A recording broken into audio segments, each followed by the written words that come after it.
Praise the Lord. आप सभी विश्वासी बहन भाइयों को हमारे प्रभु यीशु मसीह में जय मसीह की मेरे प्रियो में आप सबका धन्यवाद करती हूँ हमारे channel the Holi Bible preacher में। और परमेश्वर आज के वचनों के द्वारा आपसे बातचीत करे और आपको आशीष करे, ये प्रार्थना हम प्रभु यीशु मसीह के नाम से मांगते हैं।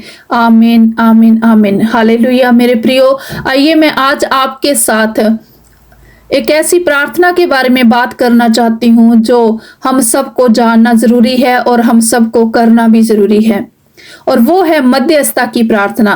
अब मध्यस्थता की प्रार्थना क्या होती है उसके विषय में मैं आपसे बात करूंगी। हम अगर उत्पत्ति अध्याय 18 पढ़ें तो उसमें लिखा है कि जब परमेश्वर ने अब्राहम की आत्मिक आंखें खोली तो अब्राहम ने परमेश्वर को अपने सामने देखा, और अब्राहम ने आंखें उठाकर देखा तो 3 पुरुष उसके सामने खड़े थे। तो परमेश्वर के दूत ने अब्राहम से बात की कि जो सदोम और अमोरा नाम के जो नगर हैं वहां पे पाप बहुत बढ़ गया है, और मैं अब उस नगर को क्या करूंगा, नष्ट कर दूंगा। लेकिन अब्राहम ने चाहा कि नहीं, कि वो नगर बचाया जाए, क्योंकि अब्राहम के दिल में उस नगर के लिए बोझ था। तो अब्राहम ने परमेश्वर से कहा कि प्रभु, अगर वहां पे 50 धर्मी हुए, क्या तू उन धर्मियों को भी उन पापियों के साथ नष्ट कर देगा? तो परमेश्वर ने कहा नहीं, अगर वहां पे 50 धर्मी हुए तो मैं उस नगर को नष्ट नहीं करूंगा। अब्राहम ने कहा कि अगर वहां पे 45 हुए तो परमेश्वर ने कहा मैं फिर भी उस नगर को नष्ट नहीं करूंगा। अब्राहम ने कहा फिर से कि अगर वहां पे 40 हुए तो क्या प्रभु फिर भी तो उन्हें नष्ट करेगा? तो परमेश्वर ने कहा नहीं, अगर मुझे उस नगर में 40 धर्मी भी मिले तो भी मैं उस नगर को नष्ट नहीं करूंगा। तो अब्राहम ने फिर से कहा कि प्रभु, अगर वहां पे 35 हुए, 30 हुए, 20 हुए, तो अब्राहम की ये बातें सुनकर फिर परमेश्वर ने कहा नहीं, अगर वहां पे मुझे 30 या 20 भी मिल गए धर्मी तो भी मैं उस नगर को नष्ट नहीं करूंगा। तो अब्राहम ने एक बार फिर से हिम्मत जुटाई और कहा कि प्रभु मुझे माफ करना, मैं बार बार आपके रास्ते में आ रहा हूं, लेकिन प्रभु अगर वहां पे 10 धर्मी हुए, क्या फिर भी तो उन 10 धर्मियों को उन पापियों के साथ नष्ट कर देगा? तो परमेश्वर ने कहा नहीं, अगर मुझे उस नगर में 10 धर्मी भी मिले तो भी मैं उस नगर को नष्ट नहीं करूंगा। हालेलुया। मेरे प्रियो, हम जानते हैं कि उस नगर में 10 भी धर्मी नहीं पाए गए तो परमेश्वर ने उस नगर को नष्ट किया। लेकिन ये जो प्रार्थना अब्राहम बार बार परमेश्वर के आगे कर रहा था, इसे कहते हैं मध्यस्थता की प्रार्थना।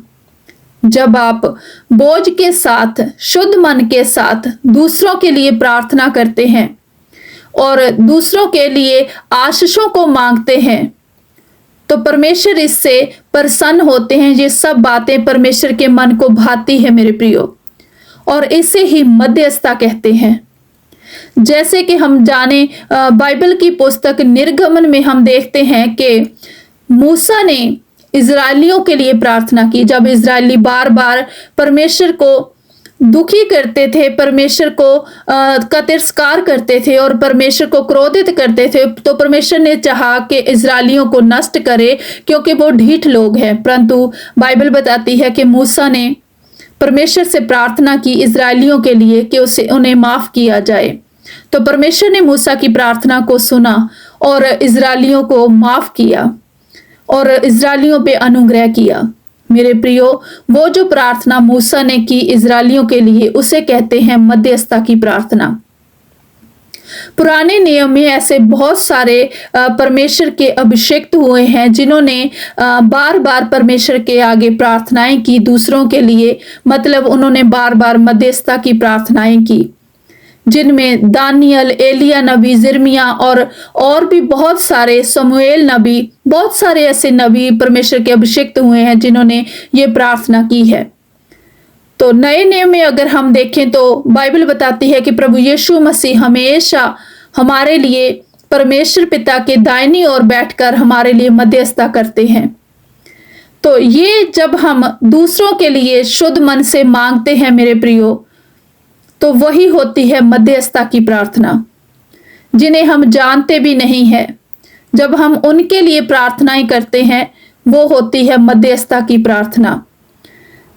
तो मेरे प्रियो, जब हम खरे और शुद्ध मन से दूसरों के लिए प्रार्थना करते हैं तो उसे मध्यस्थता की प्रार्थना कहते हैं। और ऐसे लोग परमेश्वर के हृदय के बहुत करीब होते हैं जो दूसरों के लिए बोझ से प्रार्थना करते हैं। और परमेश्वर को ऐसे लोग भाते हैं, अच्छे लगते हैं, और परमेश्वर ऐसे लोगों को आशीषित करता है और उनके जीवनों में बहुत ही अद्भुत कार्य होते हैं और चिन्ह चमत्कार होते हैं। तो आप सब परमेश्वर की इस इच्छा को जानिए और दूसरों के लिए प्रार्थनाएं करें, क्योंकि वचन कहता है हमें निरंतर दूसरों के लिए प्रार्थनाएं करते रहना चाहिए, हमें निरंतर प्रार्थना में लगे रहना चाहिए। मेरे प्रियो, परमेश्वर का ये वचन मैं आपके साथ शेयर करती हूँ। आपका धन्यवाद करती हूँ कि आपने पूरे संदेश को सुना है और परमेश्वर के वचन को ध्यान से मनन किया है। परमेश्वर आपको ब्लेस करे बहुतायत की आशीष से। आप सबको जय मसीह की।